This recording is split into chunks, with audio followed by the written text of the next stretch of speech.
A special treat for you all. I have finally rewatched South Park Bigger, Longer, and Uncut, and oh boy, do I have a thing or two to say about it.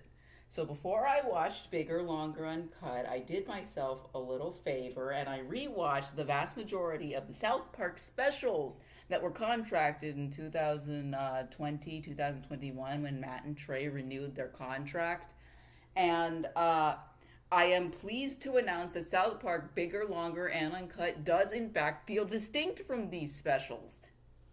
I am pleased to announce that South Park Bigger, Longer, and Uncut actually aged like a fine wine. It's a very fun watch, it's a lovely little musical, and this is coming from someone who really despises musicals. Like, I can't stand them. The only other musical that I will actively profess to enjoying is Pink Floyd's The Wall, and even then, that wasn't even supposed to be a musical. That's just an hour 35-minute long album that happens to fit in the format of a musical because of the way Roger Waters structured it. But South Park Bigger, Longer, and Uncut is very, very fun, and it is a very distinct entity from the specials that Matt and Trey were commissioned to do back in 2020, 2021 as part of the renewed contract. I was thinking about having a little section where I very quickly review each special, but if I did that, it would elongate the length of this video, and I think it would distract from the main topic of South Park Bigger, Longer, and Uncut. Each special is very lovingly crafted, and they all do feel like their own distinct identities. They also give South Park a lot of breathing room to tell much larger and grander stories with complex interweaving narratives. Like, this is the serialization that Matt and Trey were trying to do in season 20, but then everything got shot out of whack when the reality coincided with the plot that they wanted to do in the worst way possible. So yeah. The film isn't just about the harm of censorship, it actually delves into the start of censorship and the conditions that pre-mediate it. Stan, Kyle, Kenny, and Cartman all go off to see Asses of Fire, a Terrence and Phillip flick that has been distinctly marked as not safe for children, wink nudge. And because of an act that they see in the film, Terrence lighting himself on fire because he was trying to light a fart on fire, Kenny replicates the act and he gets caught on fire. Okay. Now, we're going to do something very, very special, and we're actually going to talk about outside media.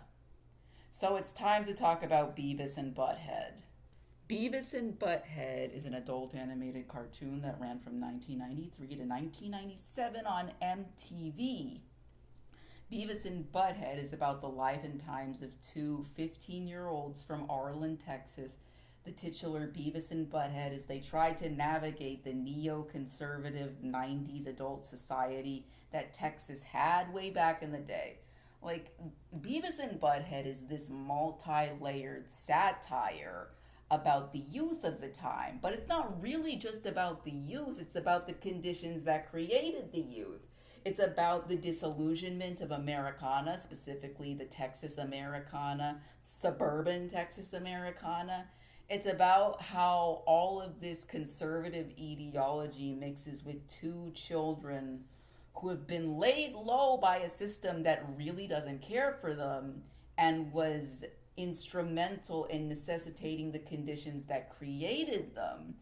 Beavis and Butthead is about two very abused and very lonely kids finding solstice in each other and learning to navigate a society that really doesn't like them. It's also like an experience. You need to really watch and sit down with Beavis and Butthead to get it, and as someone who did have a very troubled past, it speaks to me in that way as well. You may wonder, Daft, why are we talking about one of the greatest adult animated shows of all time? Isn't this about South Park? Well, the reason we have to talk about Beavis and Butthead is that there was this controversy about it back in the day. So in 1993, in Moraine, Ohio, there was some sort of accident where a 5-year-old boy set fire to his trailer and accidentally killed his 2-year-old little sister. The mother, who was a negligent piece of crap, blamed Beavis and Butthead for the tragedy, even though they, neighbors, corroborated that they couldn't watch MTV. So the kid back in 2008 and in 2019 has gone on the record saying that they did not have MTV and had no way of watching the show. So this mother misblamed Beavis and Butthead because she didn't want the negative attention of being a negligent mother and accidentally getting her children killed. So basically, Matt and Trey were 100% correct about the conditions that necessitated the whole Canadian-American War. Some negligent people weren't there to give life advice to their kids when they really needed it, and then one of the kids ended up doing something really dangerous, and guess what? Instead of thinking about their own parenting skills or looking down inwards to see what they could have done better, the Sheila Broflovsky spearheads an entire campaign against Canada because she doesn't want the heat of being a bad mother. The whole thing is even sillier in retrospect since the 19-year-old at the time confessed that he did not watch Beavis and Butthead and did not even know the show existed, and he's gone on the record saying that he's probably never going to watch the show because of the incident. So instead of trying to take responsibility for Kyle or for Kenny or trying to look at the situation from an objective standpoint, Sheila wages war on Canada because she doesn't want the heat of being a bad mother. And Sheila herself, I've talked about it very briefly, but it is first insinuated in this movie that she is not from South Park. In the first song number, Quiet Little Mountain Town, she specifically mentions that city life is a complete disgrace. And this is set up for an episode that happens later. Like it's not set up traditionally. This line is called back to in an episode later on in the series where Sheila does actually reveal she is from the city. She is specifically from New Jersey, and she reveals herself to basically be white trash. And I think this fact about Sheila was rather easy to pick up on because of the way she responds to obscenity and profanity and the way she reacts to just any kind of ne'er-do-well behavior. It's clear that she has a history with stuff that prevents her from seeing it in an objective light. Every time she is reintroduced to the traumas of where she came from, she has these pretty averse and very strong psychological reactions in the sense that she wants it all to end and she doesn't want to deal with it anymore. And so rather than confronting her demons, she just kind of lets them fester, and then they get worse and worse until it finally results in her waging war against Canada for her son seeing a movie she didn't want him to see. And here's the thing about censorship, right? The reason people advocate for censorship is because they want... It's a control thing, really. Adults have a culture, a specific kind of culture that they can subscribe to that kids can't because kids are biologically underdeveloped. They're only learning things about in life. And kids basically need a lot of guidance in a world that is constantly preying on them for some reason or another. But does censorship actually help these issues? South Park Bigger and Longer and Uncut actually raises a very interesting argument in a very absurdist way that censorship doesn't actually help these issues. It actually stigmatizes these issues and makes them worse. Sheila waging war on Canada because she doesn't want to confront her past traumas, effectively censoring the part of her past that she doesn't want to come to terms with and things that she doesn't like because of her personal life experiences and the way she receives the world is just a wrong thing to do. Effectively, South Park Bigger, Longer, and Uncut is posing censorship as an extreme and completely ineffective solution to kids learning about the real world. And I 100% agree. Censorship is not the way that you should go if you want your kids to generally be safe or to have them experience life in a healthy manner. In fact, keeping kids from knowledge, excluding them from these discussions and these spaces, only makes our society stupider. It makes our society ugly. It makes our society less interesting. Censorship paved the way for Saddam Hussein and Satan to take over the world, even though Satan really didn't want to. But it paved the way for Saddam Hussein to take advantage of Satan for him to come back. Censorship is the wheel through which bad faith actors enact all of these terrible, ugly policies that, quite frankly, gut our society and make it a crueler one. It's interesting to think about how absolutely correct this movie was, because in an age where conservative ideology has come back in a major way, is the lightest way to put it. We are living in an age where censorship is really trying to take over, and I think we're seeing the negative effects of destroying conversations and spaces. Like, when you erase knowledge, when you erase discussion spaces, when you erase conversations, it just makes our world incredibly ugly. It makes us more shallow-minded. It makes us selfish, and it makes us evil.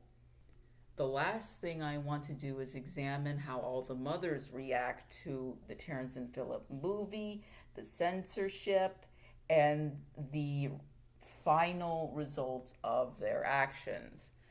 So Sharon, when she hears that Stan is going to see a movie, she doesn't ask him what movie it is.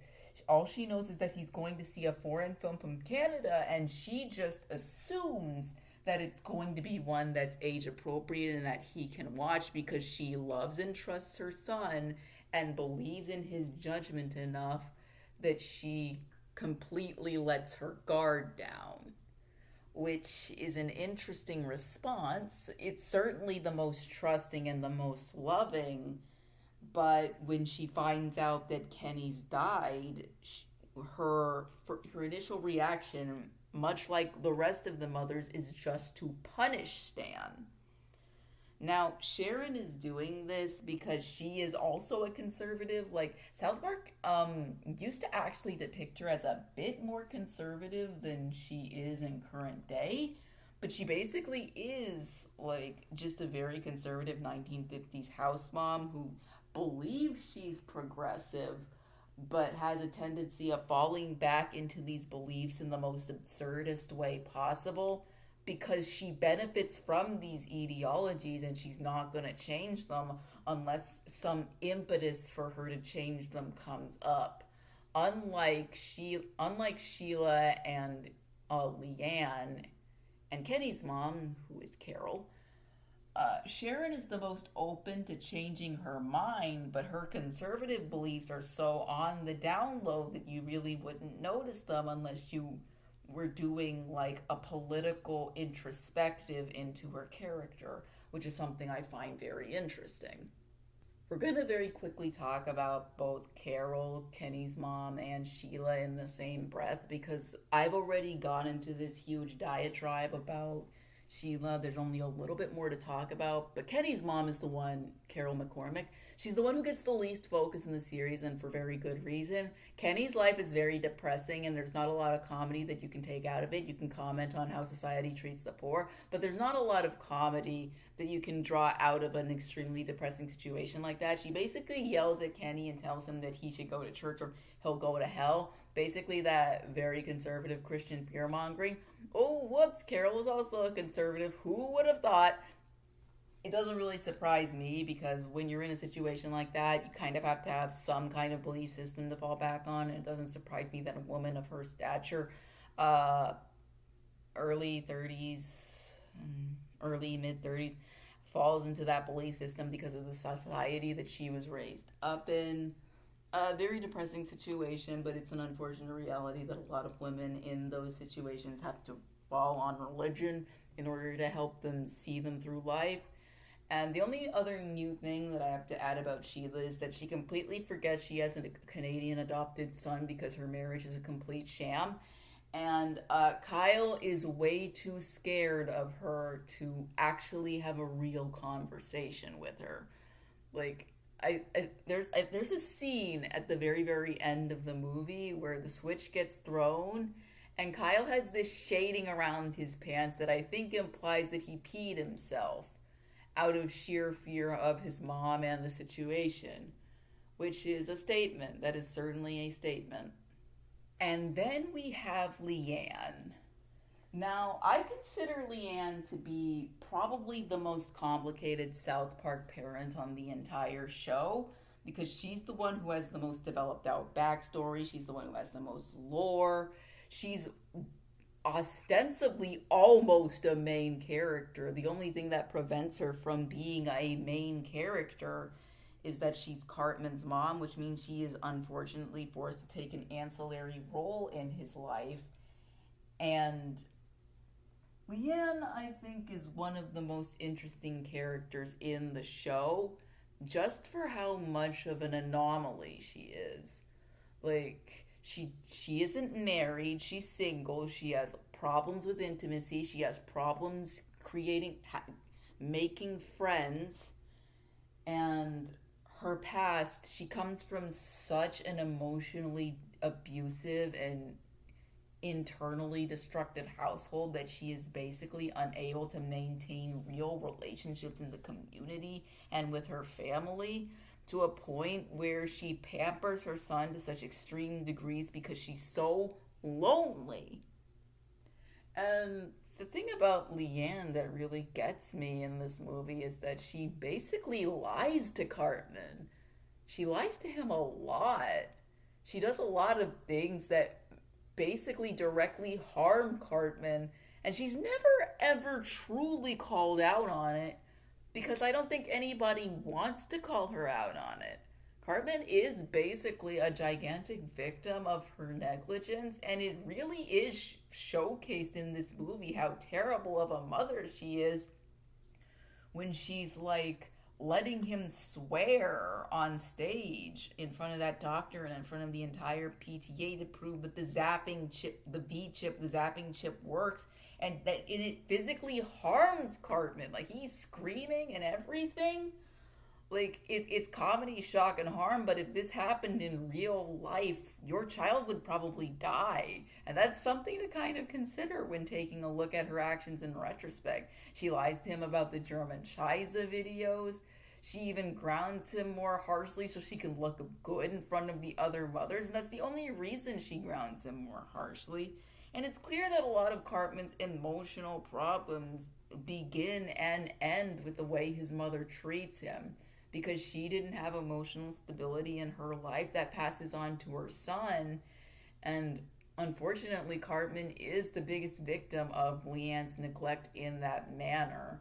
Like, the show doesn't really tell you how to feel about Leanne's treatment of Cartman, but if you take a outsider's perspective, it kind of becomes clear that Leanne is her own worst enemy, and the biggest problem with her is her inability to meaningfully maintain intimacy and let people in.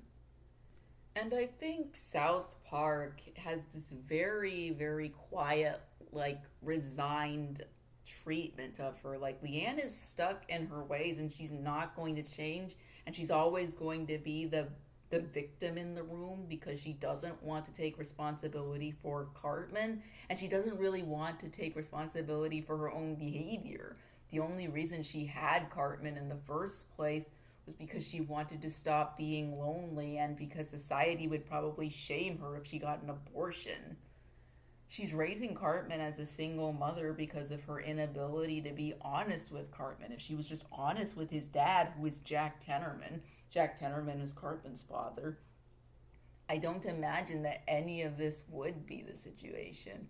But of course, the town, I'm not, you know what, let's actually talk about 200 and 201 very, very quickly as an end out to this video. It's revealed in 200 and 201 that Jack Tennerman is like Cartman's father. And the only reason they kept this knowledge from Cartman, like the whole town kept this knowledge from Cartman, is because he was the right-hand tackle for the Denver Broncos and they didn't want him messing up his season in order to raise a child. Like, I want you to think about that. The reason the town didn't want Cartman's dad to raise Cartman is because they didn't want to mess up their football season. Like, it's a very, very selfish reason. Like, it's so abhorrently selfish and disgusting. Like, the town kept this information from Cartman just so one of the football players could have a season where he didn't have to worry about raising a child. It's funny because in Scott Tenorman Must Die, Jack Tenorman is a very loving and caring dude. He's very loyal in a sense. No, he's generally a very loyal guy. I actually it's funny because Cartman isn't like his family at all. The person Cartman actually does seem to take after is Jack Tenorman. It does actually seem like a lot of Cartman's best traits come from Jack, and he does actually seem to get a lot of his personality from Jack Tenorman. Like his mom, no, he gets all of that from Jack, and it's just such a tragedy that because of the town's inability to be honest, because of their inability to open a conversation, because of censorship, for some stupid, selfish reason, Cartman killed his father.